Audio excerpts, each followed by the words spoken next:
Today I'm going to talk a little bit about this stuff. This mysterious green liquid that I'm not really going to introduce yet. I'm going to let it be a mystery for just a moment. And no, this is not scope, I think. One Friday ago, it was St. Patrick's Day, and I really wanted something special to drink that night. We had no plans of even attempting to go someplace in public, in crowds, and none of us felt like popping off to the liquor store to pick up any new fancy things to experiment with. So no new beer, no new spirits. But we did have a giant bottle of this stuff. This is actually the same liqueur that Hercule Poirot sometimes partakes of after dinner or in the evening when everyone's drinking a nightcap or cordial. And the first time I saw him sporting a crystal goblet filled with this mysterious green liquid, I mistook it as absinthe. Absinthe was kind of in vogue back then. I just assumed that that was what it was. But once I started watching the older episodes, he actually orders it a few times and calls it by name, and I learned that it's not absinthe. Hercule Poirot actually drinks creme de menthe sometimes, which is what this is. And my immediate reaction to having learned this was, but no.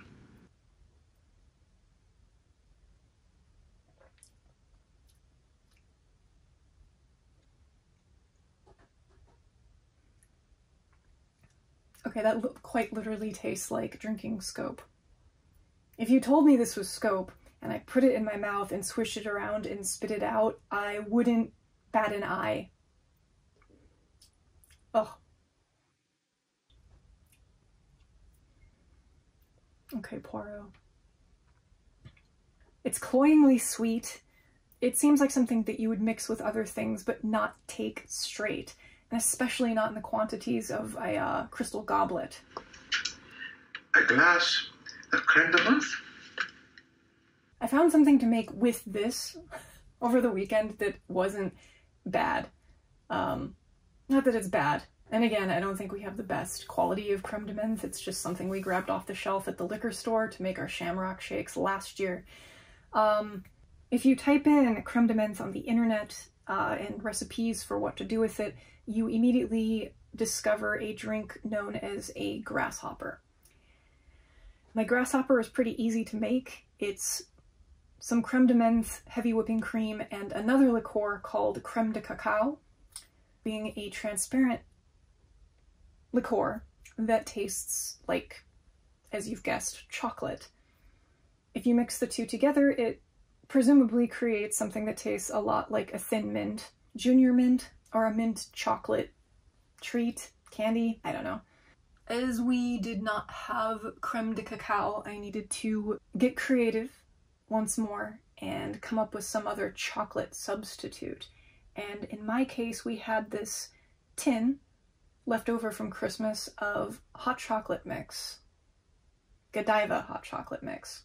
My recipe included 2 ounces, which is to say 60 milliliters of the creme de menthe, 2 ounces, so equal parts, heavy whipping cream, and lastly 1 good heaping teaspoon of that Godiva hot chocolate powder thrown into a tumbler with some ice and then shaken until the cream froths. Unfortunately, because of the chocolate powder, the drink loses its lovely mint pastel color that the grasshopper has. It doesn't look terribly appetizing. It's kind of a milkshake color, chocolate milkshake color, but it is delicious. Cheers, na zdrowie. Here's to fancy cocktails in the evenings of this spring, the spring of 2023. I'm very curious if anyone out there knows of a brand or a maker of creme de menthe that is good. Maybe good's not the word, I just mean closer to what they would have been drinking like 100 or so years ago in Poirot's day. Because I would happily give this another shot. Maybe.